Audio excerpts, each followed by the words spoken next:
Hello and welcome to Campaign Comrades, your favorite leftist gaming podcast. Not fast enough. And I don't know that I'm feeling the need right now. You guys are demanding speed of me, and I'm just Gotta like, go fast. You gotta show me more need before I put in the effort. Some of our listeners can't see us, but I'm impersonating Aaron Paul. Sad boy? Are you just sad boy? Just when he's talking to a girl for the first time, just head down, eyes away. Is Aaron Paul a neurodivergent relationship with a girl? Is he autistic coded in this?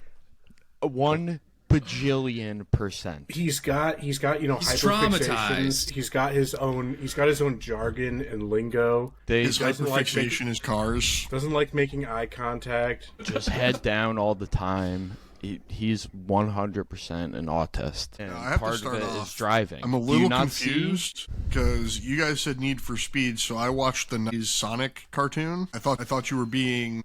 I thought you were being facetious when you were. I thought you were being metaphorical with it. Yeah. Oops. They call me Sonic because I got. I'm just here to talk about chili dogs. But yeah, the rest of us, we're here to talk about 2014's Need for Speed movie adaptation, starring one autistic-coded Aaron Paul. With just a studded cast. A very interesting cast. That was one of my... Incredible cast. things. Let's just look at this for a moment, because I had to Kid go... Cudi. Kid Cudi's doing He was in the pursuit of happiness. I had to go through and look at their different careers to see where some of these... As we've already... Hold on, just because we've already jumped into the Kid Cudi, I would just like to point out, this is pre-Diddy trying to explode his car, Kid Cudi. This is not dark, sad Kid Cudi. This is 2014, still bubbly, hasn't been completely traumatized by a death scare, by a very powerful individual. Allegedly. I was going to say, there was no confirmation or... There's quite a bit of evidence that he allegedly did it. Speaking of evidence and all those things, there's one thing I'm going to want to get your perspective on in this movie, Mike, is all the legal loopholes and so that they just kind of paste over in various different ways. He was in this, crazy chase that probably killed multiple cops, and he only got 178 days in prison for that one. The movie treats the law very flexibly. Yes, spoilers for the very end, jumping ahead, to the very end. He's proven his ultimate innocence, yet he still is on a serious parole violation. How would that... Hold on. So ready? He can't, if he's proven his innocence in the New York case for the murder, the manslaughter, there's no parole violation to be had. Okay, I wasn't sure about the nature of things. I would think with how fucked up the U.S. legal system is... This falls into the law-abiding citizen style of... As the sovereign citizens? Law-abiding citizen, the movie with Gerard Butler. Yes, it's Gerard Butler. So there's probably some other things. It may be a parole violation. He may have, but then it would just be time served, blah blah blah. So there's a lot of steps, but essentially wouldn't be a parole violation. But then, he's going to jail. Hold on. So he's going to jail for the street racing in San Fran. Right? That's where it happened? Yeah, San Fran. They're outside. He would go to jail for that. But he's also probably has a warrant out in Pennsylvania. Or no, not Pennsylvania, Michigan. That's where they did Detroit. For some reason I thought Pittsburgh at first, but no, Detroit. Most unrealistic aspect of the movie is having a warrant in Detroit. But yeah, for sure there's a warrant out for his arrest in Michigan for street racing. Because he only goes to jail in California for illegal street racing. Which is the most realistic for manslaughter or anything. Yeah. But yeah, he definitely can't step foot in Michigan. Not missing much. Yeah. Go Wolverines. But it's Motor City, His hyper-obsession is cars. He needs to go to the car mecca, every now and again. He's got to make his pilgrimage. Yeah, but at the same time, as a true watcher of the real racing genre of Fast and Furious, he needs to make the pilgrimage to Japan, more specifically Tokyo, and start taking place in backcountry drift races. Learning to drift. No, yeah. But he's all about American muscle. No, exactly.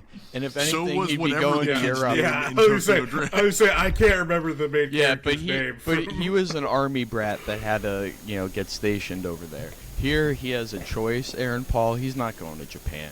If anything, he's going to Europe to be a Formula 1 racer. Can we back step a little bit to, again, go through this cast? So obviously Aaron Paul as our main character, Toby Marshall. The blue-collar kid as the Monarch, the Mighty Monarch calls him. And so just get to who the Monarch is.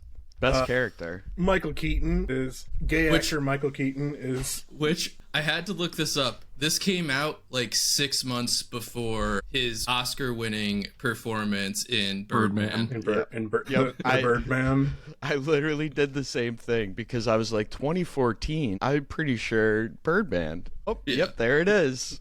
That was his career even Oscar resurgence. winners need to cash a paycheck every now and then. And this was a day's worth of work for him sitting 100% in a fake office.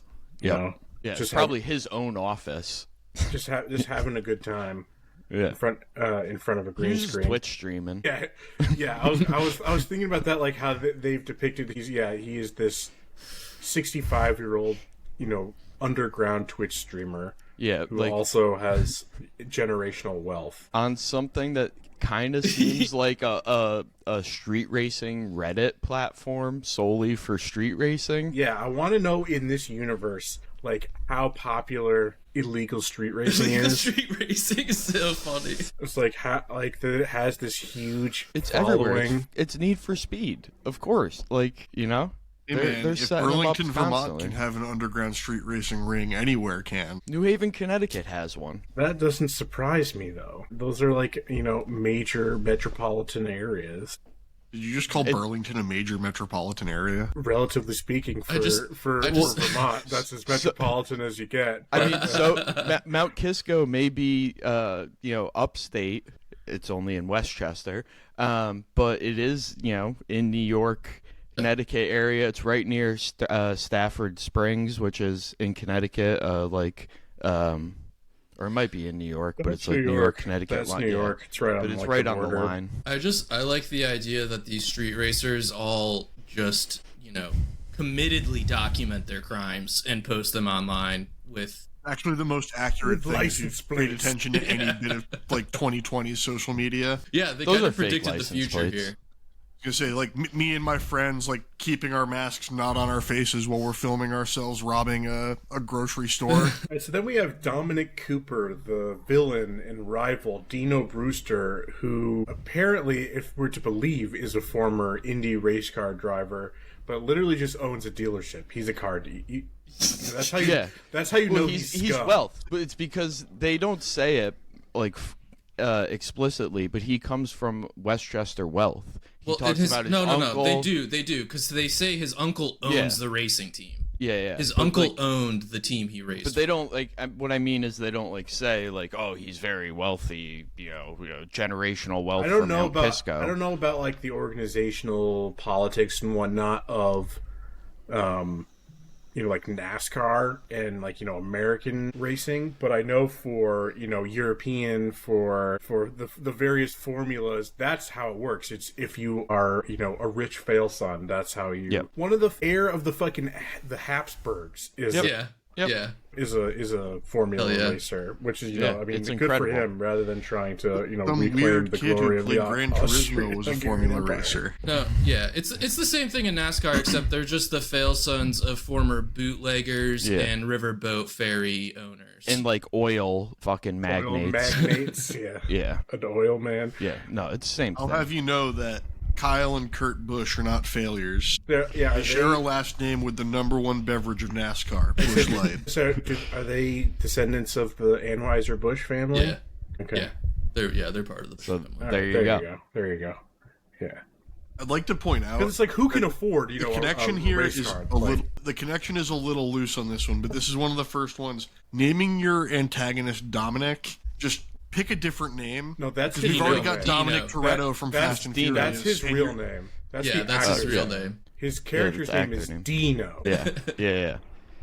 Close Too enough. close. Close enough. Dino Brewster. Really up. Here's what I have to say about Dino Brewster. That's Italian erasure. That is an Italian man. Keeping Italians Nope. as the bad Nope. guys is something that we need to keep doing in movies. Sure. Yeah, that's what I'm Dominic saying. Cooper is British. His last though. name's Cooper. Yeah, I was gonna say that He's man's been English. making barrels. He's Yeah, English. Sure, but what I'm saying is his name is Dino. Dino is a New York Italian name. New York, New Haven, Connecticut Italian name. No one else is naming their kid Dino unless they're fucking Italian. Yeah, what And- if it's Dino and is short for Dionysus? Then what, huh? Greek, Italian, that's virtually the same here. But what I'm saying is that man should have had a vowel in his last name. It should not have been Brewster. That's unrealistic. His name is Dino. He lives in fucking Mount Kisco and has it's not old money. That's new money owning like a race team in a dealership. That's an Italian fucking man that should have been, Dino Berlusconi or some shit. The point I was trying to make is you have Dominic playing an antagonist. Dominic Toretto is a character in Fast and Furious. You have Aaron Paul playing your protagonist. Paul Walker is the protagonist in Fast and Furious. Like, It's subtle marketing. That's subtle marketing. there's way too many similarities going on here for a racing movie that's coming out at what I would consider to be the peak of Fast and Furious's mid-2000s pop. 100%. they That's say? like Fast Five. You know what they and say? stuff. History doesn't repeat itself, but it rhymes. Those rhymes. This would be like when it was Olympus Has Fallen and whatever the other Yeah. White House assault White House movie. White Down. House Down. Yeah, Yeah. White House Down. Yeah. It'd be like those two It's the movies same coming year, out within I a month think. of each other, and the first trailers releasing, and the directors being like, "Huh, that's weird. Coincidence, I guess." White House Down is 2013. So contemporary with this movie is White House Down and whatever you said. Yeah, but the that- other I mean, one. that Olympus happens Has all the Fallen is far time. superior to I White know. House It's just Down. funny. And it's more a fact that like Fast and Furious was so popular that they made this movie, and Yeah. like that's where this movie is bad because The funny part is this don't movie remind feels me of more like something Fast better. and Furious 2, which is I think Too Fast, Too Furious. Yeah. If I remember correctly, that's the one that has a plot line about working with the police to take down a ring and then backstabbing the police in the end, and Ludacris is doing something funny in the car. I want to go back to the cast for a second because we got to speak about the women of the cast. I know we don't like to speak about women on this podcast, but there's two I'd like to point out, and there's obviously there are only two. yeah. Yeah, there are only two women in That's the true. whole. Obviously, there's Dino's, girlfriend who is like the. And Aaron Toby's Paul- ex. I know. I was Yeah. gonna get there. Is the part of the tension between Dino and Aaron Paul, which you never learn there, like other than him like leaving Mount Kisco to And go it's to like New York. it's and, like he went pro, and Aaron Paul didn't, even though he's the better driver. Yeah, but it's like very. But there's also, like we've pointed out, the fail sonness of it's not merit based, it's nepotism based, and I'll yeah, have so you they know that never. nepotism is a merit. Sucks that you're not born to the Sure. right family. So then we also have the British woman, which it's like Imogen Poots. Imogen Poots. Okay. Look Hold at her. on. Her full name is Imogen Gay Poots. Oh my gosh. I would just like to say Poor I'm girl. in love. She's beautiful. She's amazing. I have to say, I really enjoyed her. I thought that, She was as- the best part. autistic as Aaron Paul is, I did feel that they had good chemistry. Yes. And- In the car. The All car her. scene. And I'll say, Exactly. what I actually liked about this movie is the fact that it is a racing movie second, and it's a road trip movie. That's Yep. really what Yep. it is. Yep. Yeah. And that's its actual core structure is a road trip movie, and it was fun, Yeah. So I It was blew my largely load because of though. her. It was largely because of her. Yeah, I blew my load though because of Imogen Gay Poots. But the fucking girlfriend is Yes. Dakota Johnson, baby. yeah. Which So- again, we're at her peak of No, we're No, not. No, we're just not. This- before. It's No. just, Just like before? Keaton. And Yeah. and so Dakota Johnson. I mean, Michael Keaton.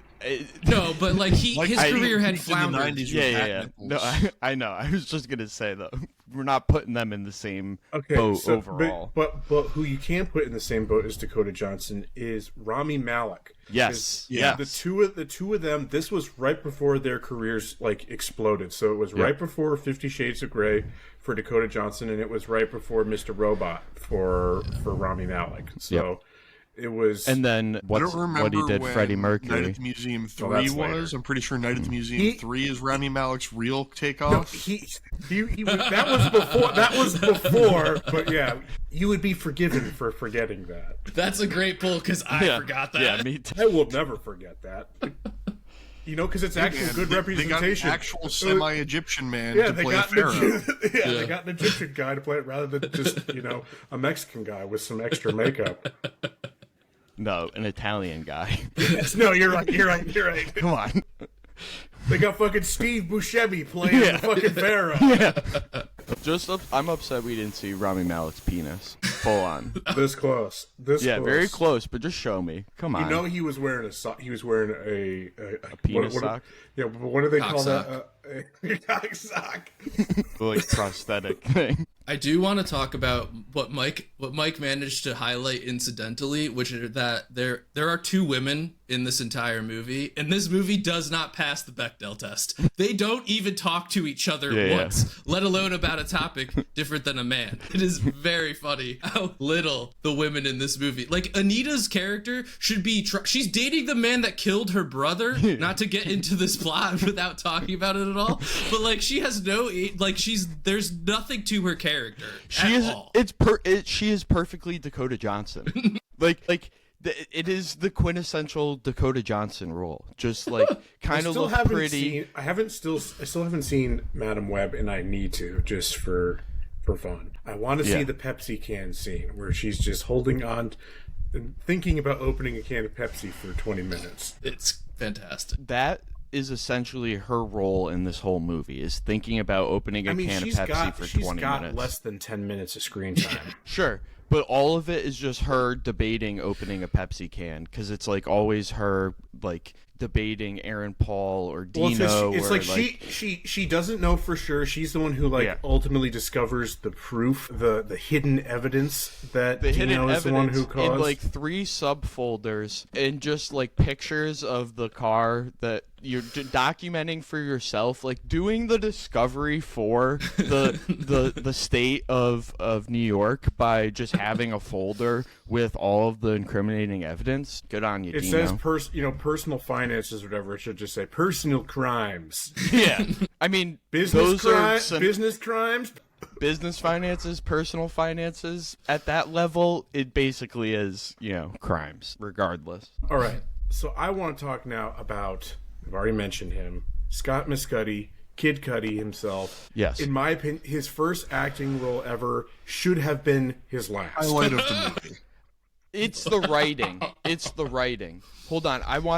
It's both. agree. It's both. The writing for him is terrible. I agree. But think about his lines. All they give him, the running theme with Kid Cudi is the Apache helicopter. Well, he's supposed to be the comedic relief. They're literally doing Tyrese. Ludicrous. Yes. No, probably Tyrese is a better example than Ludacris, because Ludacris was fantastic in it. And I mean, they combined both of the characters into him. They didn't share the budget to be like, we need 2 black hip hop we're not going to pay enough money for 2 black actors. Yeah. But Rami Malek. We're going to hire one with 2 personalities. Well, Rami Malek served more of Ludacris's role as like the wizard with the fucking tweaking the mechanics or whatever, whereas it's unclear as to what their individual roles are. It's also odd in the whole crew how multiple of them apparently are veterans. Yeah.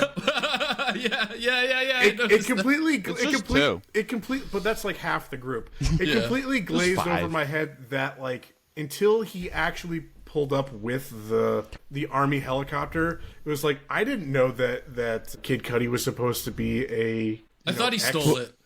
That's racist or whatever. That's racist of you.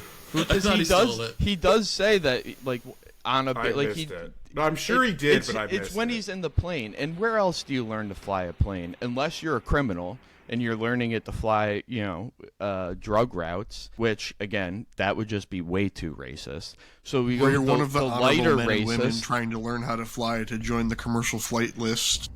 Take over for all the pilots who are crashing planes. This is light racism in poor black kid goes to the military and learns how to fly and then hangs out with rich white kids in Mount Has to Kisco. resort to a life of crime afterwards.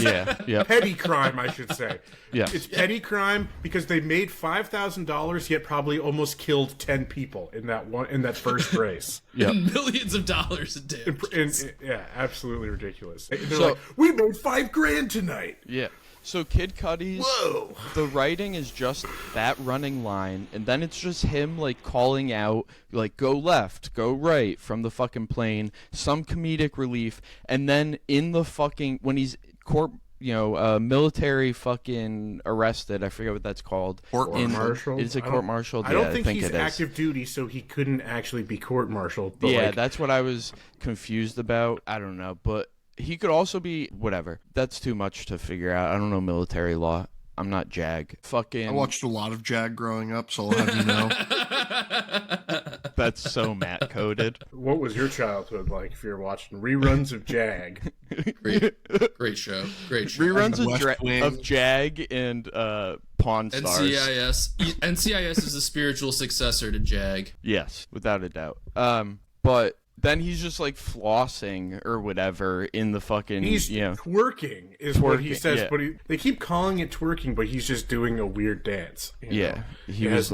He is in no means throwing it back. If Kid Cudi was actually throwing it back, I would have given it an extra point for this. I also don't performance. know if twerking was popularized at that time. It Yeah, definitely twerking was already a thing then for sure. I You're thought it was showing your more like lack of culture. 2016. Man, twerking was like Harlem Shake. I was about Yeah. to say twerking I mean, was definitely Harlem twerking- Shake era. I know twerking's been around longer even than that.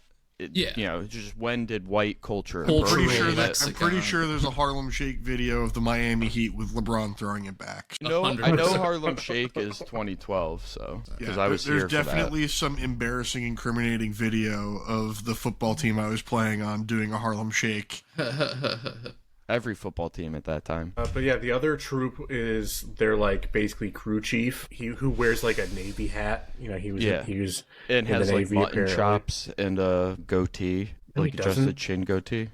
He may have a. Yeah, I think it's more than just a flavor saver. It's like a douchebag goatee, like I had in. So Ramon in Rodriguez, the sidekick in Transformers 2, the one where he goes to college. It's Sam Witwicky's. Yes, that's Transformers too. He's on. Who was in- he was. I really enjoyed him in that movie. I thought he was very funny. In I don't that mind movie. him in this movie. Transformers 2, just to put it out there, was one of the peak of Michael Bay's Transformer movies. Yeah. I'm You've got right robot below balls. the enemy scrotum. I'm right below the enemy scrotum. And that's the one that has the Asian twin cars, right? Is that No, one? that's the third one. That's the third one? Okay. I said, what the racism second do one they do? had the Mexican Yeah. street racing cars. That's the one. Okay. There is some type of racist caricature in each of them. Everyone. Yeah. So you get So- jazz. You get jazz in the first one. and then in one of them you get the samurai. I know that's one of the later ones. Yeah. Is that the not Beast Wars, Dinosaur but is that the one? dinosaur one? I think so. With Or it's the Maki one Mach. right before. It's surprising that Maki Mach would sign off on an Asian Transformer. Hey, it's not Vietnamese, so you're in the clear. He's racist enough that You he think he can tell differentiates. difference? No, say he is. Yeah. He is racist enough that he does. That's But what he- happens when you live in Boston for that long. Hyperfixate You get that. on yeah, the yeah. particular culture. You learn phrenology. It's You part of give the Boston you give education. him a bond. You give him a bond me. That thing's going right up your ass. Yeah. We've done a good job of talking about other movies during this. Yeah, that's how it works. Yeah. Because I want to do just the overarching kind Yeah. of thought. Like, this is a wildly kind of inoffensive film in a lot of ways, in that, like, it's very, very, cookie cutter, by the book. There's, like, nothing. It's a little long. Very Yeah. long. It's too long. Yeah. Very long. 2 hours and 10 minutes was probably about 40 minutes too long for this movie. 100%. But every single beat is predictable. You know, as soon as the kid Petey said, "I've got a vision of you winning, boss," you're like, "He's dead. He's dead. He's already dead. 100%. You're talking to a ghost." Ghost. Yeah, exactly. I had the same thought. Does There's have the such power a of 2006 prophecy, too. movie that came out in 2014. Yes, that's also another thing. Like, it being a little bit long kind of does fit an FX movie formula, but I Imagine do seeing wish. this on FX; it would be 5 hours long. With I was going to say it would be commercials. like 4, but yeah. Except yeah, here's yeah. the thing: they trim movies down when they Yeah. put them on Yeah. TV like Yeah, that. yeah. No, it would probably be a They're like, 3 hour these editors didn't do a very good job. I'm going to do We're their gonna job do for it. them. No, FX has great editors in that regard. I'm just saying, if you're giving me an FX movie choice between Need for Speed and something like Death Race, I'm going Death Race 10 out of 10 times. Sure. Absolutely. But I'm just, I think it would be. I'd rather see Frankenstein drop the tombstone on Aaron Paul. Yeah, and I think that's this is kind of a common refrain we have oftentimes, is that like the biggest offense is that it doesn't go wild enough type thing. You know, like it was perfectly entertaining enough. Yep. You know. Yeah, but what can they do to go wild when your what you're basing your movie on is Need for Speed, Right. a video game about street racing. Hey, Fast and Furious gets fucking wild with it in some but of the Fast later and Furious ones. isn't based on an existing Yeah, There's but no Fast and Furious game where we gotta fit the heist aspect into this race somehow. So But hook up there's- that safe to those 2 Dodge Chargers and just rip through Brazil. That was the last one that I had seen, and that was fucking peak. It was peak. That one. But Need for Speed is, in a sense, a blank slate. In that, like, there's not that. It's just street racing. Like, all the games are just street racing. It's There's racing not and that running much from story. and running from cops. I mean, Yes. what racing game has a quote story? I mean, there that is you'd a have- story, Right. but like found a way it, to turn a racing game into an okay story because they used aspects of a real So but that's completely different. Our Like, clearest comparison and then here, glossed and over the reality of what actually happened. I find these two similar in a certain sense in that they are obviously taking these racing properties that are very kind of flat on their face of how are you going to adapt this, and they do it by basically pasting it onto other genres. So obviously Gran Turismo was the sports movie type of tragedy and redemption and just the drive to be the best type of thing. And then again, this one was romantic comedy trip movie. aspects of the sports movie, but just on a lighter scale. Not as focused. It doesn't have the same beats as a story movie. Sports movies have a very specific brand of near corniness that just works for them because of what they're doing. It doesn't have the specific beats, but it because incorporates it's like you're elements of it. reaching for the heights of human potential versus singular revenge story type of thing. I had a tear rolling All down right, my all right, cheer during fair. Eddie the Eagle that would never be seen. in Because that's why Need people. for Speed. That's why people like Petey. sports, right? You like sports is because they represent the, ultimate ideal of human capacity in the sense of the physical ability of pushing the physical body as far as it can go, and watching someone do something that you can't. So, it's got this kind of this hint of nostalgia, but also this kind of the wonder of the human capacity. That is what drives a sport. Yeah, and it works with Gran Turismo in that Gran Turismo is a strictly racing game, like clean cut racing game, whereas Need for Speed is an arcade racing game where you're getting chased by cops and things. So it has that lighter aspect to it. But because we're talking about how the movie uses the game, I do want to point out other than the basic, it's a street racing game where there's you're getting chased by cops and have to avoid the cops. There is only really one thing from the games themselves, because I think I'm the only one that has probably played Need for Speed, or at least played majority. some Yeah. I don't think I've ever owned I one. played the shit out of Hot Pursuit too. Okay. Not much of an arcade or sim racer guy. Yeah, no, I know. Andrew would be the only one that I'd probably expect to have played close to what I have. But they only do it a couple times in some of the earlier races, is like Aaron Paul's Jedi abilities. When he gets tunnel vision, Yeah. I figured that was a reference to the It's a physical representation of autism. in the futuristic holograph, the heads up Yeah. display The HUD, yeah. that he's got on his in the Mustang. Yeah. That But is I such mean, a vintage 2014 thing too, because I can remember the Kickstarters from 2014 of companies trying to put like projectors in the dash of your car, Yeah. Well, and so then you could have your directions and music information projected onto your windshield. I mean, they ultimately did that with doing, instead of like the analog speedometers and stuff, putting a digital display, and like you could change your music from there, like change, see the weather, all that And bullshit. There's like plenty of fancy cars that have those. Yeah. Yes, but we're talking about 2014's version, Yeah. which were funded on Kickstarter with green lasers. Yeah.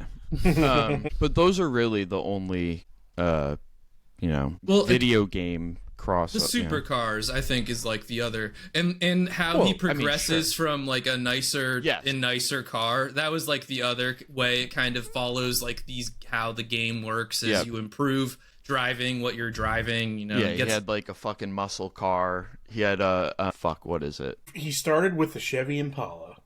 No, it wasn't an Impala. But I know it wasn't, but that's just what he started. Mitsubishi. Because this is an old The Lancer muscle Evo car. became so popular after Tokyo Drift. What movie are we watching? Need for Speed.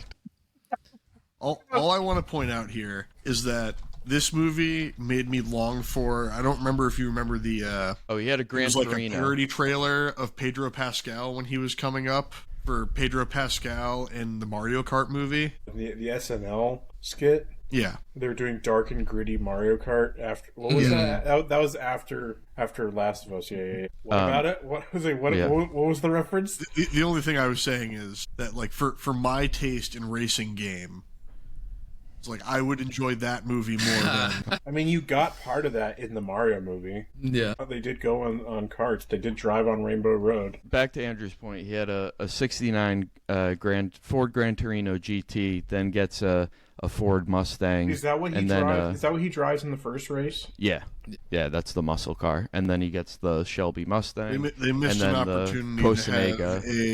to have an angry old Clint Eastwood. Yeah.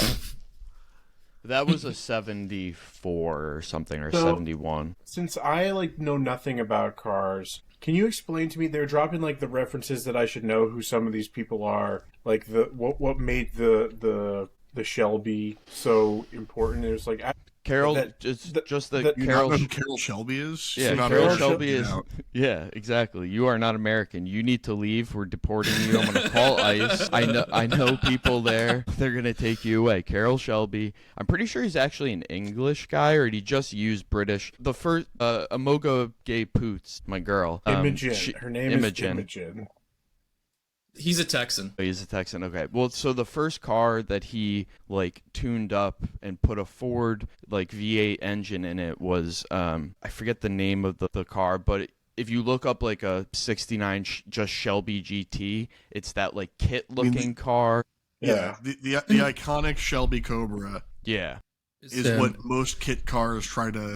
Yeah, and it was just using a Ford engine, tuned up, But whatever. it was that they were saying there was this collaboration between Shelby and it was like they were Ford. saying Ford himself. Yeah. Henry Ford. I'm like, are you sure it's not a descendant? What Ford are we talking about here? They're just talking about the companies. Yeah, With Ford. Shelby became its own company. Right. They Yeah. are two different. They still to this day organizations. collaborate with Yeah. Ford. Well, and that There's a in 2014 or whatever, But it was There this was was a this collab this right car. It's before. that this car was some mythical thing because that, it was the last one that he worked on with Ford before he died, and he never finished it, and he actually physically still worked on the cars, because as a true fucking American, he worked till the day he fucking died. he worked till he was 95. Yeah, never retired.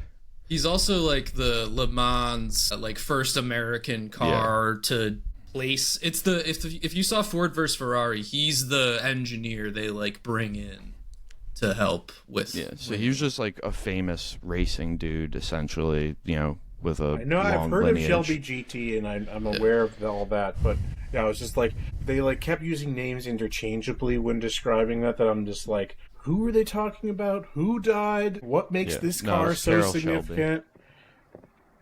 So yeah, it was they finished the last Shelby that, you know, because they always make a model that's like the Shelby GT, but then this was the Shelby GT that like, Pretty sure the most he was American thing tweaking. they've made is I think there's a Shelby Ford Raptor. Yes, Oh my there god, is. I didn't know that. Yeah, and you could play it in Forza Horizon. Hilarious.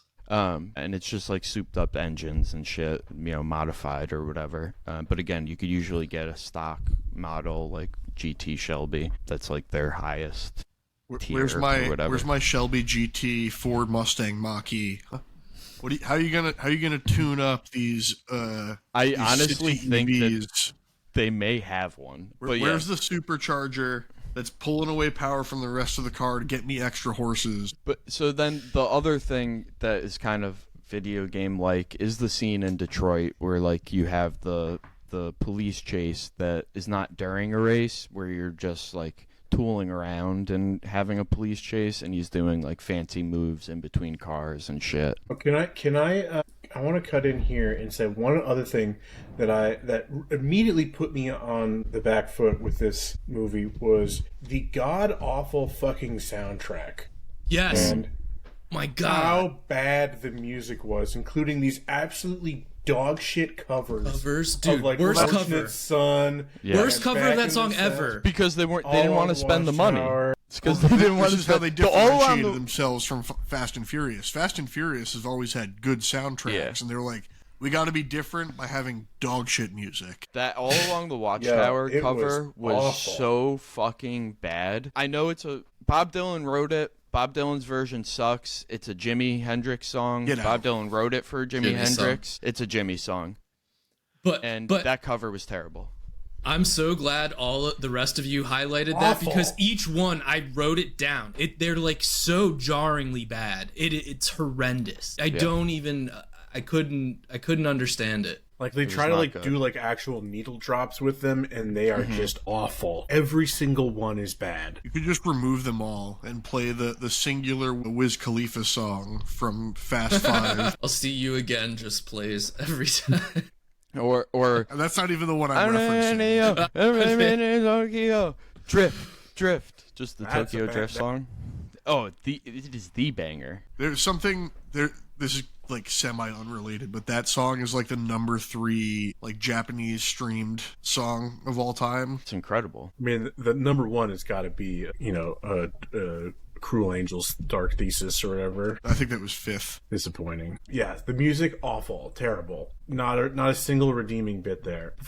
I do want to like kind of like go. We don't need to go beat for beat, but I do want to like talk a little bit about the. I do want to talk about the plot because there are some bits that I just kind of want to get to. But before we do, I want to just quickly highlight how unique this film is in its development. In that the common story that we see throughout almost every single gaming adaptation is the absolute hell it went through to get made. How like the rights were like sold a decade before the film even started production versus when it actually came out. This had a remarkably clean production. This, was basically pitched and sold in 2012 and came out 2 years later. Very little back and forth over, writing, production, say directors.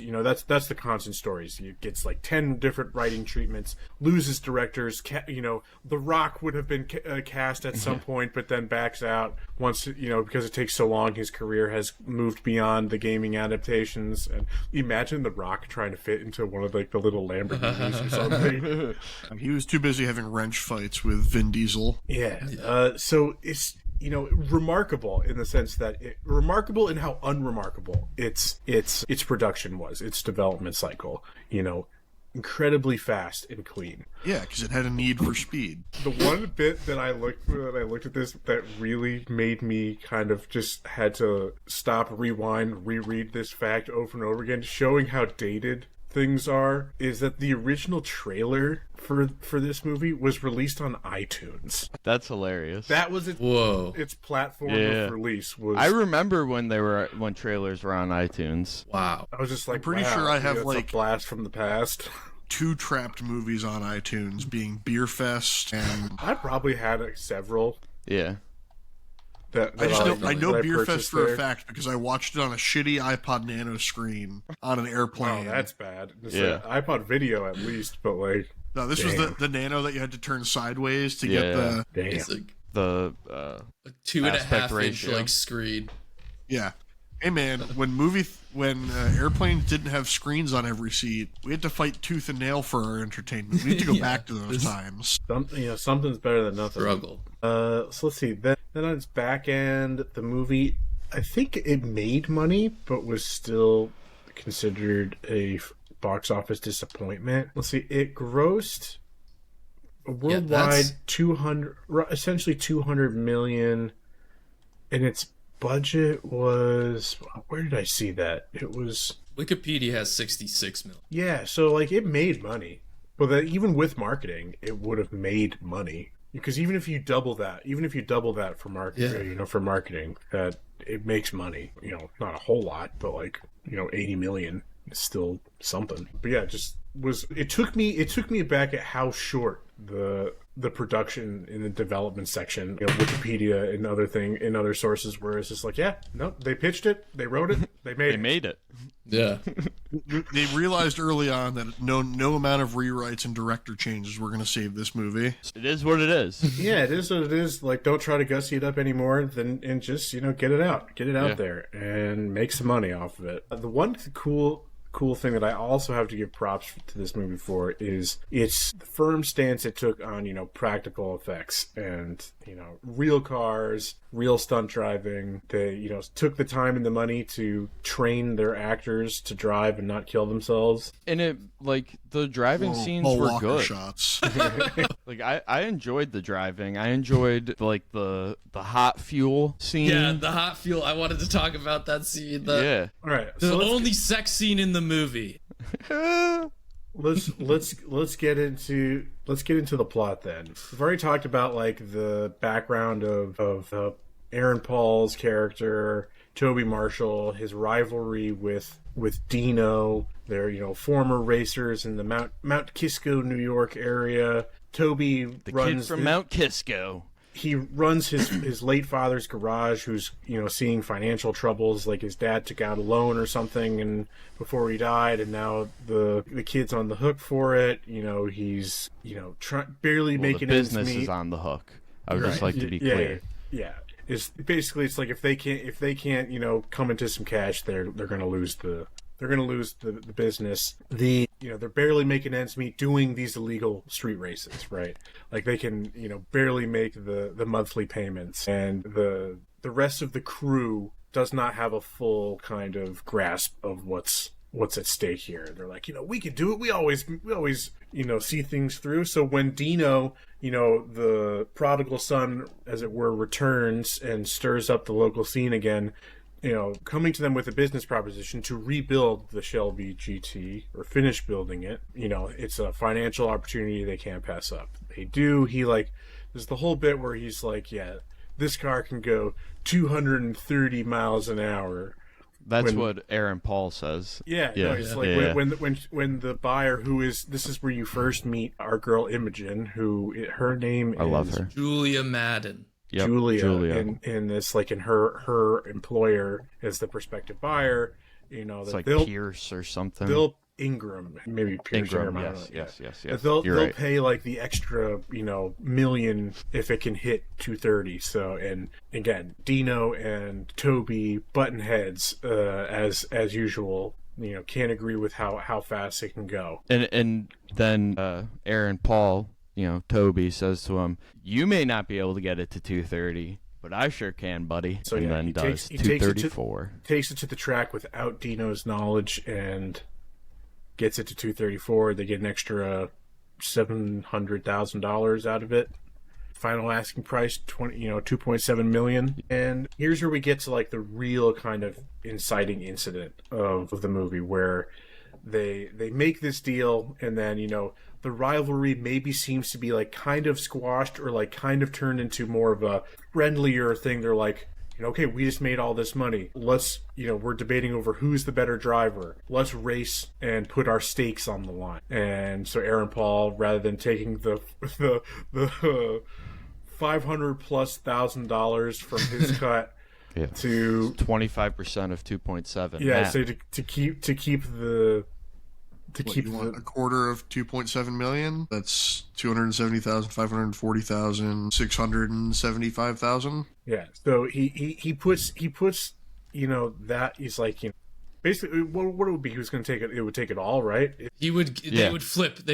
Yeah. Positions. Aaron Paul would get 75% if he wins. No, I think nothing if he loses. I thought it was it's 100 either way. I thought that as well, but I think Andrew's correct. He's like, you'll get my 75%. I thought it that's was what he in says. Addition. That's what I kind of thought as well, but I don't think so. I don't actually think that's true now that I think about it. That they're going to swap seats. Like Dino's not walking away with nothing. Right. So they agree to race, and they go to and basically steal Dino's uncle's 3. What's the deal with these cars, Mike? So they're just they're a supercar. But they're not legal Belgian. in the United States. Well, they're like these, like they don't even They're track exist. cars. No, they're just Euro specs. Lots so of like those. they're not imports that were made to be imported in America. They're like probably bought in Europe. That Generally, on street their- legality comes down to safety features as Yeah, well. exactly. They lack the So- basic safety features that would need to be. They're for tracks. How And explosive it's not with necessarily how that it's explosive for this car tracks, is. but I would say, missing some safety features with how flammable this. well, Hey man, they're the Ford flammable. Pinto was street legal. They're flammable because of like the not that they have like jet fuel in them, but like they have High octane. high octane fuel in them. Like that sometimes stuff that you probably can't even get. You're paid for extra premium. Yeah. The thing that my old coworker used to do with his Ford Focus ST, and he'd complain about fuel costing like $6. It's like, yeah, well, you're using premium. Fucking idiot.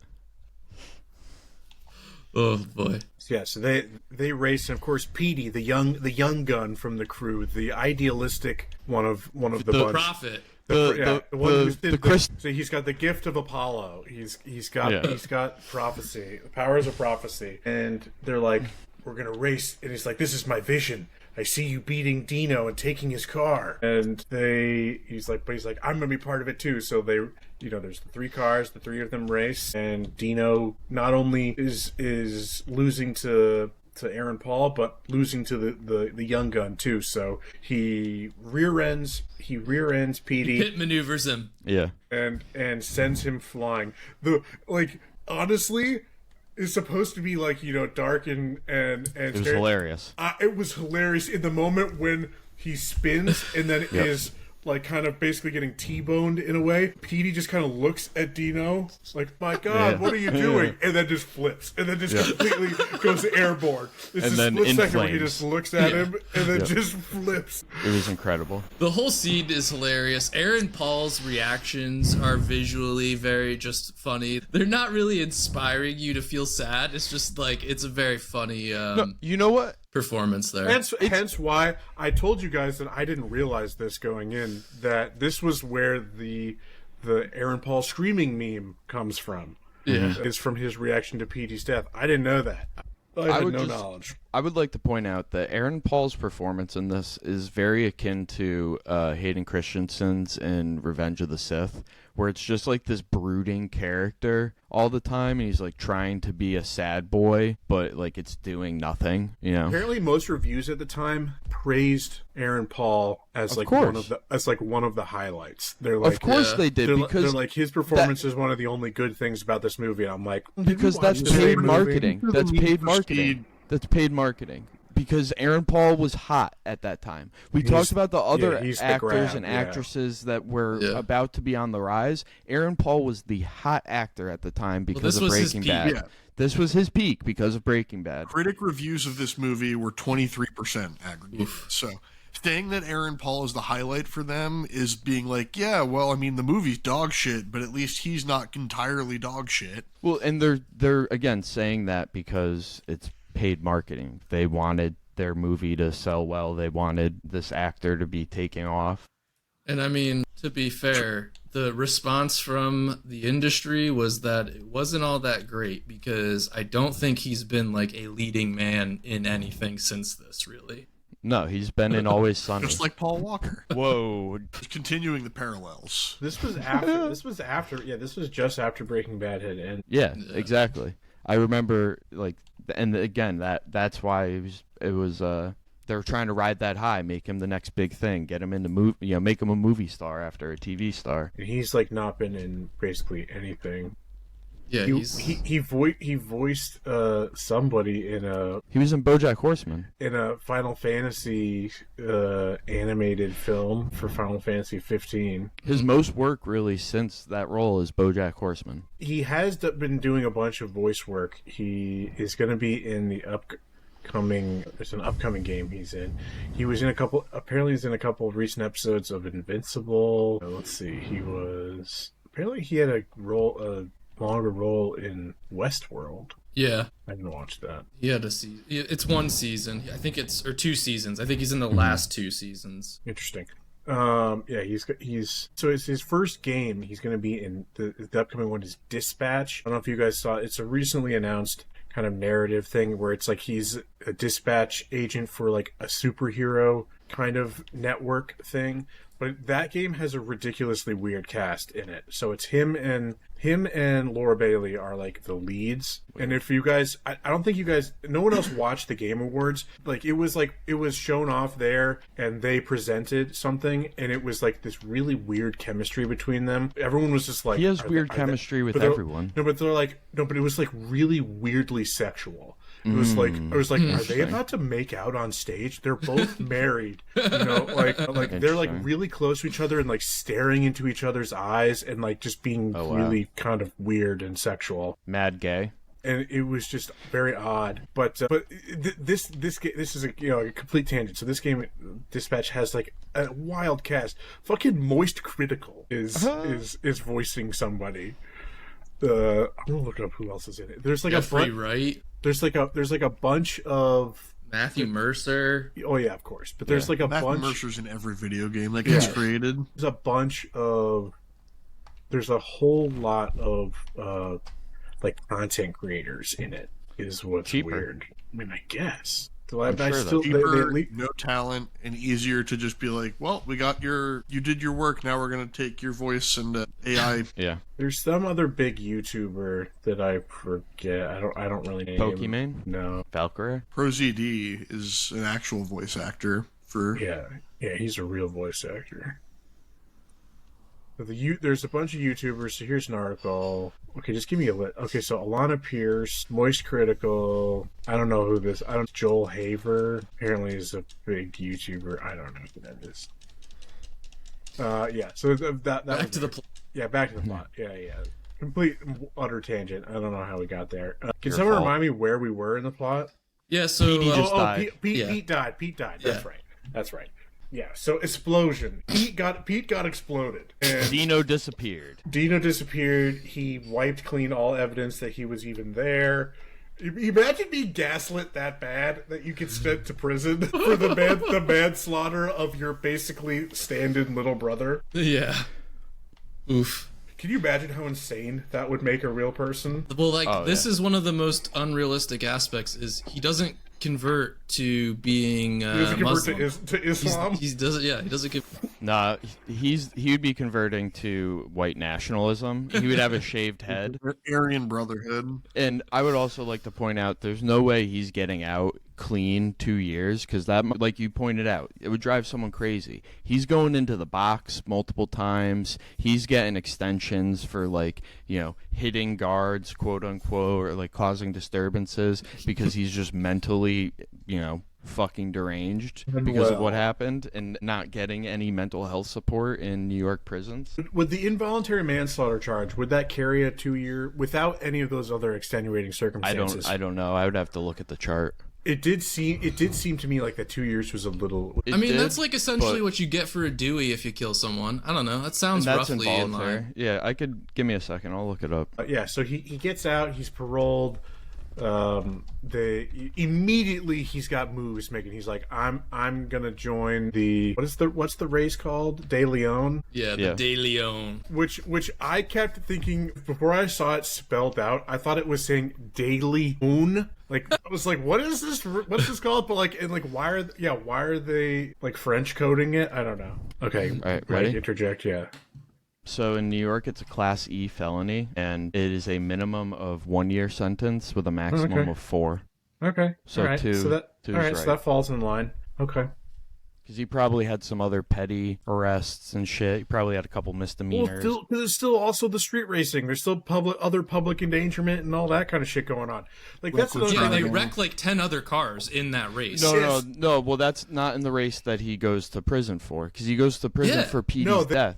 Oh, yes, you're right. But there are other cars that get wrecked. You're right. The only one that doesn't actually cars. result in pedestrian cars is the first one. Yeah, which they nearly kill a homeless man and destroy his home. Yes. Yeah. In which they laugh about. That's a joke. Yeah. That's funny. Ha. Like that's done for laughs. And yeah, so let's jump ahead to like they have this plan. They're gonna enter the race. Because he calls up Ingram and he's like, "Listen, give me your car. I'll split the." The catch on the De Leon is you win the other racers' cars. Which is the whole point I want to get to because every single fucking car is destroyed. Yes. So there is literally you win nothing. Yep. You get nothing, sir. Go home. He won his Good freedom. Day.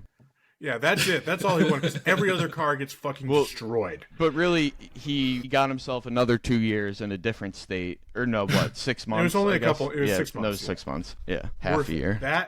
Worth it. Worth it. That one's definitely worth it. But don't go to Michigan.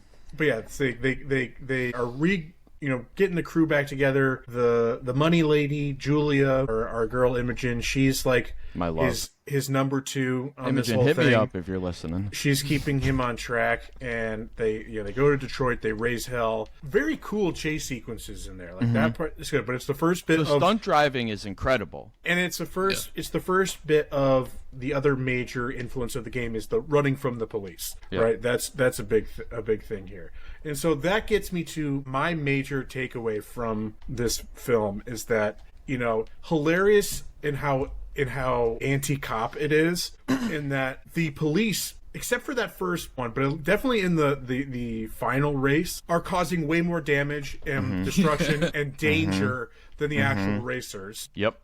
100%. The best part is launching the car. Yeah. Launch a police car at one of the other cars. It's incredible. Solely to destroy it. Incredible. To kill a man. But the police are if they kind of had let them go and basically let them race race at their own risk, and basically the only thing that they would be risking is their own health and safety. Yeah, literally the cops have put themselves and other people in danger by there's no way they're catching them. By intervening in this way. And the Monarch points it out. He's like, those cop cars top out at 130. Have fun catching these supercars. But I will say, the cops are bad, yet every single one of these racers deserves to be in prison. Every single one of them deserves to have their license revoked and deserves, they are public menaces. Yes. They are absolutely, again, endangering the common folk for $5,000, a pop. Yeah, you can endanger far less people by just selling fentanyl on the street to get $5,000.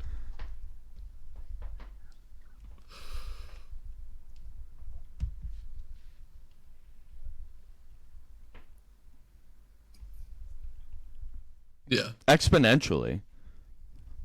Yeah, at one point during the final race, the police copter calls to the other units and says, "Permission to use lethal force." Yeah. Consider using lethal force. Yeah, let's just kill these guys. Missiles engaged. let's just kill him. Oh my god, I did enjoy that. All right, so like that was jumping a little bit around, but here is where we get to like, what is again the meat of the movie, which is actually this road trip type thing, and it's him and Imogen coming to appreciate. I keep calling her by her real name, but Julia, to get to know each other, fall in love. They appreciate one another. There's a bounty that gets put on them as they're like posting. They post the shit in Detroit to get on the Monarch's radar, to get the invitation to De Leon. Dino calls in to the Twitch stream and is like, I'm going to put a bounty on his ass. For a Sesto Elemento. Very expensive car. And so, of course, you get people who are fighting them, which then brings to another great scene where Kid Cudi steals, with the help of another... With a major sergeant. And apparently we learned Kid Cudi was a lieutenant. I think so. I think when I look at the page, he is a sergeant. Okay, maybe he was a sergeant. But like he had a rank, like he wasn't just a fucking, private is my point. Like he so he has, it's not an Apache helicopter, but like it's like a US Army helicopter. Troop transport. Yeah, and they show up just as things are about to, as they're about to get their lights snuffed out, and they literally do the most ridiculous thing ever. They're like about to drive off into like the fucking Grand Canyon, and they hook up this cable through the windows of the car. And my first thing is like, as soon as that thing takes off, that roof is just getting ripped. Gone. I wanted to ask Matt, like, would that be the case? Well, because I'm thinking, because that was obviously done practically, like that wasn't fake in a way, but like how did they actually get it to not just completely destroy that car? Well, because there's probably a roll cage in there inside it that they even actually if it's not a roll hooked it up cage, to. you can just reinforce. Yeah, exactly.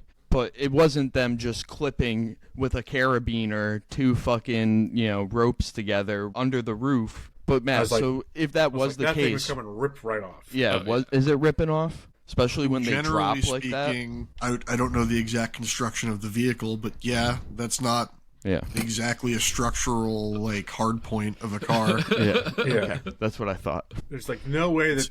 You're basically lifting probably.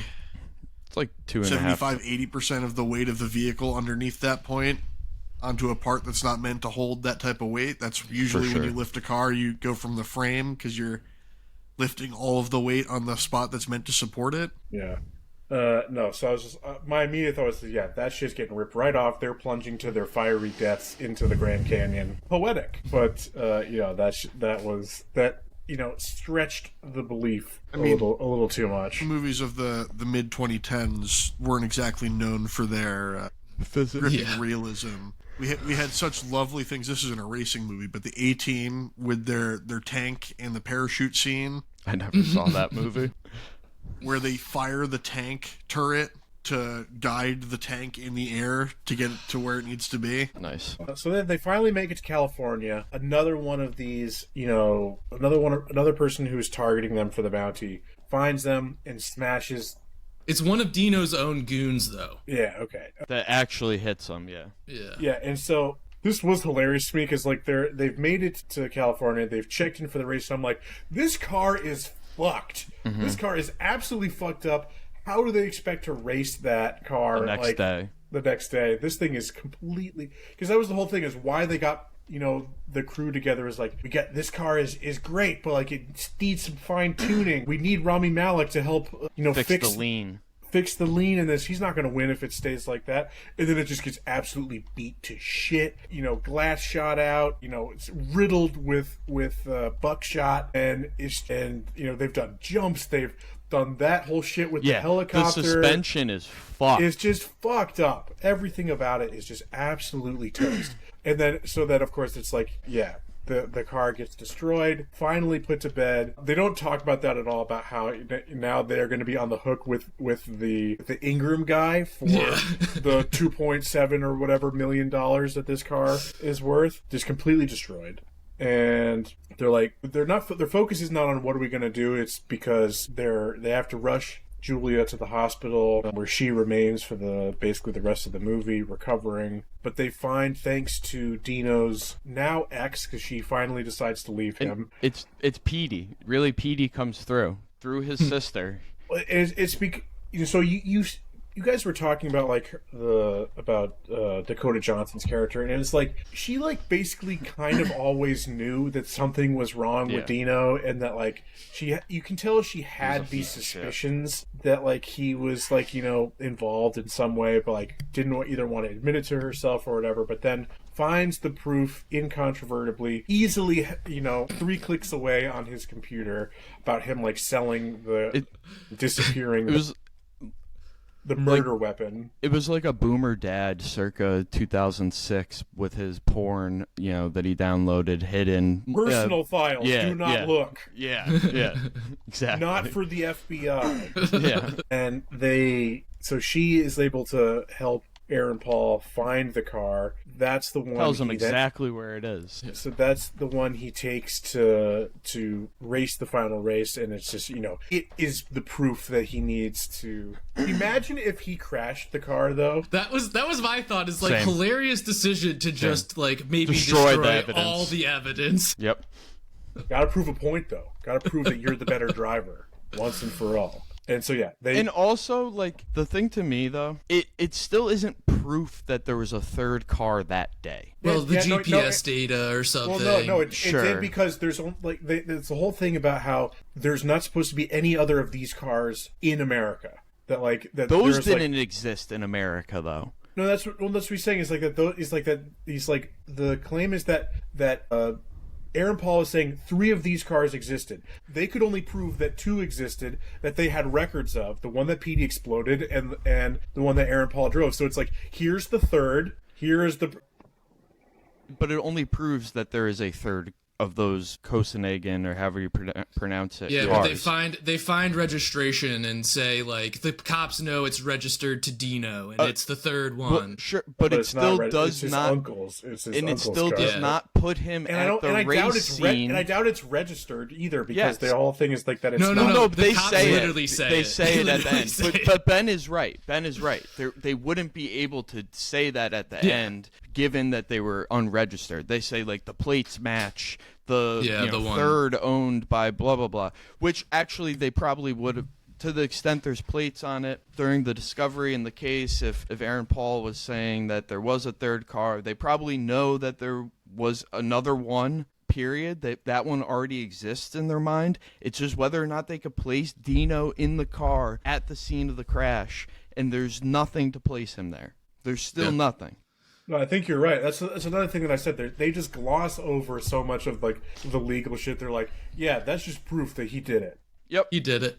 100%. Because all it does is disprove Dino's story. Not that he wasn't there, but like just the part of it.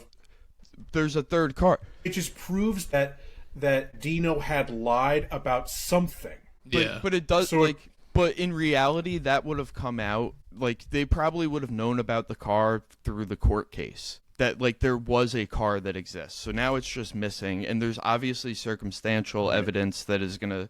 What they said is that there were, in the initial gaslighting of Aaron Paul, was that these cars weren't the ones owned by the uncle. Is that they were stolen from somebody, that two of these cars were stolen from somewhere else a couple days before.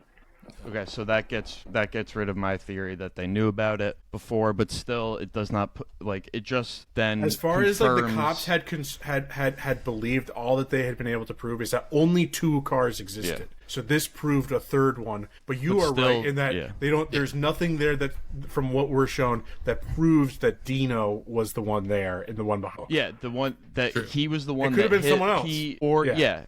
Or that Dino was even there. It could have at most prove again that there's a third car, and that the third car is the one that maybe caused the accident. But who is the driver? Who's to say? It's the rich kid's word against the blue collar kid. Yeah. So, and obviously Dakota Johnson believes him because she's already had, or believes the truth of the matter because she already had reason to believe that was the case. Blah blah blah. Yeah. So they race. Dino tries to kill Aaron Paul the same way he killed Petey, but thanks to the vision, thanks to his Jedi skills, he's able to dodge out of the way because he's patient. They say it at the beginning. He's patient. and he flips himself. Dino flips him. Congratulations, Dino, you played yourself. Yep. He almost dies. He almost, gets immolated again. But because what Aaron Paul is actually pissed about the whole time is not that he killed Petey. He didn't go back. If they didn't go back. You didn't go back. So Aaron Paul goes back. And that's his defining character difference with Dino Bambino. You didn't go back to smell Petey burning in his car. Yeah, because Petey's dead. As soon as that car flips, he's dead. Yep. He was dead when he was looking at Dino. Yeah. Again, call back to the beginning of the episode. Yeah. The first time he opened his mouth and uttered the words of prophecy, you knew he was doomed. He's like the black dead. guy in a horror movie. Yeah. He's been marked. Yeah. So Aaron Paul pulls Dino from the burning wreckage of his own car to then go and officially win the race, but then gets arrested at the very released from prison after proving his innocence somehow. 6 months later, he and Imogen are together. Well, he's just getting out of prison for the street racing charges. No, so 6 months. He's proven his innocence in separately the manslaughter in the New York case. case. Got it. And is just now on the hook for the 6 months for this street racing incident in California that probably killed or maimed several police officers from their own actions. So hilarious. California must not have a felony murder. I would have to look at that because this is ripe for felony murder. Even killing a cop. We don't know felony murder. We don't know that they're dead. Well, a couple of them. If anyone died in this, anyone, fucked up. the people, the fucking cops, whatever. If street racing is a felony, which I'm sure it is at that level, he should be away for felony murder, which could be a full 25 in a lot of places. So we mentioned it as well. The hilarious bit to me is this race is such a big deal. You win potentially tens of millions of dollars worth of cars, yet every single one of them gets fucking destroyed. Worth nothing. Yep. It's like what's the point? Except for the red that becomes evidence in exactly. Putting Dino away. That's state's evidence now. Yeah. Bye-bye. We're not getting that back for a while. What does the Ingram guy get? That. It's like how does how does Julia still have her job? She let this all happen.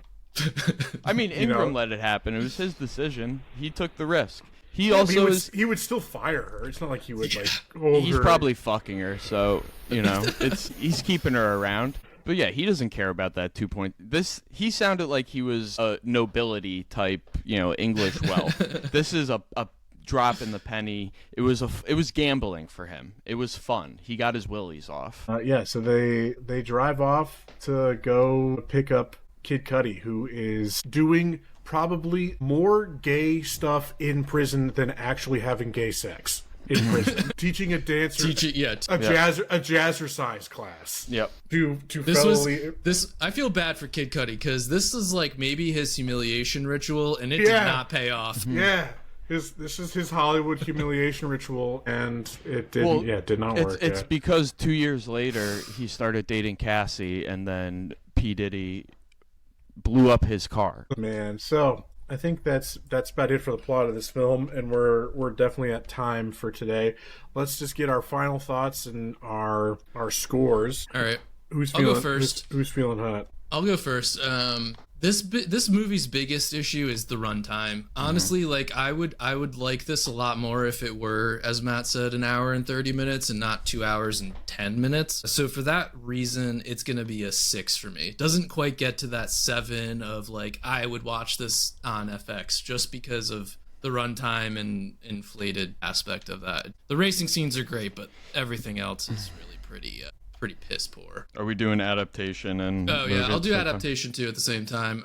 This is this for what this is, blank slate adaptation. I think it does a pretty good job, so I'll give that a 7. I think they succeeded pretty well on the adaptation front. I'm not too upset, except for the fact that Need for Speed games have good music, and the music in this movie sucked. So I'm gonna dock them a half a point, 6.5. Sorry. Okay, I'm going to jump in after because that is a very good point. I was about to give them an 8 on adaptation. I'm going to knock it down to a 7.2 because of the music, because racing games need to have good music. They thrive on their music, right? Yes. It's all about Yeah. those. Yes. Even GTA, Yes. you know, Yeah. there's the fucking Everything. the radio station, Midnight right? Club Dub Edition 2 on the PS2, fucking banger. Like that rivals Tony Hawk's fucking soundtrack. Like these are games that need to have a good soundtrack, and they didn't, and that was one thing they could have done that could have made it a 10 for adaptation, just simply because of the limited adaptable things that they could do. And then movie-wise, I'll give it a 6.5. I think, again, the runtime is the biggest, actual issue. I mean, Aaron Paul sucks, but it's comical. Kid Cudi sucks, it's comical how bad he sucks at times. That's the whole point, right? Is that, not one time did I laugh at an actual joke. Yeah, correct. It was laughing at how bad the jokes were. I mean, a movie like this, I'm going into it thinking that I'm going to be laughing at it, not with it. I guess. And This was even extreme. In yeah, that for case sure, me. for sure. I mean, Aaron Paul again, his brooding autism. I don't think Anakin. he's a very good actor. I don't either. He's never was. I don't think he's necessarily a bad actor, but I don't think he's very good. And I think voice acting is a better niche for him because he can do funny voices, and then you just don't have to see him actually physically acting, which is usually the worst part. He just doesn't fit the scene very well. In that scene when he first meets Julia, he's literally a kid with his head down, shuffling his feet, kicking his shoes nervously while a girl is talking to him. And it's bro, you're We didn't actually talk about how they make the whole thing of them mansplaining cars to her, so that to be actually, I know cars. Yeah, I know him better than you, I can- Petey. I Shut can up, Petey. speak- You're about to die. I can speak cars, and unlike you, I actually have a future. Yeah. But yeah, the runtime, lack of music, those are its biggest issues for sure. And then Aaron Paul sucking. All right, Matt, you go. I'll wrap us up. So from a movie perspective, pretty blatant and pretty simple. It's a 5 for me. It Higher doesn't than really I thought. it's 50% good, 50% bad. Like I said, there are 1,000 other FX movies I'd rather watch than this, especially in that same genre. I think it's Fair. Go on in competing a 60 lot seconds. with. Well, I think it's goated. competing. Goated, absolutely Yeah. goaded. Also, don't they drive a Shelby GT? They do. In that, Yeah, in that but car? it's a Shel- 69. one? Eleanor. Yeah. Eleanor is a Shelby. Yeah, it's 69 Shelby GT. Yeah, I do know a little bit. I do know. Which I I- can't, There I you can't go. recognize a car. I believe Eleanor is the first it Shelby modeled Mustang. Dude, that And movie's then fucking goated. adaptation-wise, hard to give it a high score because this genre gives it not much to work with. But in some, it's how you argue it. That's makes what they do, a success. And other ways, it's how can you justify? I was going to give it a 6.5 maybe. It's Let's be generous. Let's be generous. and do the There's car 6.5. racing there, sure. The I really road think the trip music. rom-com aspect of it is not at all part of the game. I Pit mean, stop maneuver. there is in some of them there is story. Not that there's a love interest, but there's friendship building in a sense to some of the stories. So I could expand it out to the love interest when you're putting it in a movie. But I think Andrew points out the absolute biggest flaw in their adaptation is the lack of good music. Without a doubt, ruins their. It's their For biggest. me, the biggest flaw is negative. just not finding a way to make themselves stand out from any other of the racing genre. They could have found a way to stand out and not be just every other racing movie. It's there are so many various aspects of Fast and the Furious thrown into this where it feels like a studio exec was like, hey, I watched Fast and the Furious and my grandkids play Need for Speed and you could just do that. Matt, does this game or does this movie get docked points at all for being an EA property? Does it get the EA tax? I mean, I did feel like I was reaching levels of pride and accomplishment at hour and 15 minutes into it. And I was like, wow, there's still another hour left of this movie I have to watch. All right, so I'll bring it home. I think for a movie, this is it's okay. I think it is largely, like I've said, pretty inoffensive, but in the way that cuts both ways. The bad things, in my opinion, aren't that bad. but the good things aren't that good either. I was entertained enough for having to watch a 2-hour 10-minute movie. It wasn't so bad. What was the problem for me is when I started watching it, I had to like kind of stop and put it. I basically had to stop right before the final race, go do something else, and then come back to it. So the kind of momentum kind of got killed, but that was largely, I think, on my part rather than the film itself. I don't know how my opinions on that would have changed if I had been able to watch it all the way through. So poor planning on my part. Can't dock it for that. I got to give it like a 6.5. You know, because again, it's like not doing anything groundbreaking. It is. I like the fact that it does things like being a road trip movie. I like that's what I've liked about Gran Turismo and this one, is that they have taken something that is honestly a hard thing to try to adapt and put it onto other, you know, kind of tried and true formulas. That runs the risk of, like, it's the age-old thing of never remind me of a better movie type of thing. And so when you do these kind of well-worn genre tropes, you have to do them very well in order to succeed and stand out. And ultimately, it's kind of bland. I liked some of the characters, despised others. Like, anytime Kid Cudi was on the screen, I'm just like, get him out of here. Go back to making music. It's what you're good at. It's just like, I couldn't stand it. I just, honestly... You want him to go back to being the man on the moon? Yeah. For adaptation, I'll go 7, and I think it's for all those kind of similar reasons, that it's hard to adapt these films, but there's also not much you can do with it. To take this property and to make it into something that is entertaining enough is a general feat that's, easier said than done. So I think it's pretty good. That gives us our averages of a flat 6 for a movie, which I think is fine, and I think that's totally fair, and a 6.8 for adaptation, which again, totally fine with both of those. Reasonable. Mid. Yeah. Pretty mid, yeah. Not nowhere near the bottom of the barrel of what we've covered for these episodes, but we've seen better. Yeah. All right, folks. I wasn't in pain watching it. Nope. And that's as much as I've learned to ask for when doing these adaptations, is how often am I looking at my phone during them? And I wasn't. I made myself some popcorn. You know, it was a good enough popcorn flick, truly. So couldn't ask for much more, really. We're not looking for pure, unadulterated cinema in these video game adaptations. That's just never going to happen. Okay, folks, thank you so much. I believe we're off next week, right? Yep. Yes. We've got an off week here. Yeah, so we're off next week. I'll brainstorm some ideas. Maybe there'll be a YouTube video that we can put together, put out Split Fiction, maybe. For next week. Maybe we'll talk about Split Fiction or something like that. Let's see. I should have the opportunity to... I think I might write about Monster Hunter this week. I might do a review of Monster Hunter, because I am... Hunter-pilled? I'm hunter-pilled, but also I just finished the last, high-rank real quest, and I've got all my armor... I've got my build basically set, with one exception of... It's my one critique of the game is how RNG heavy a certain aspect of the end game build craft is.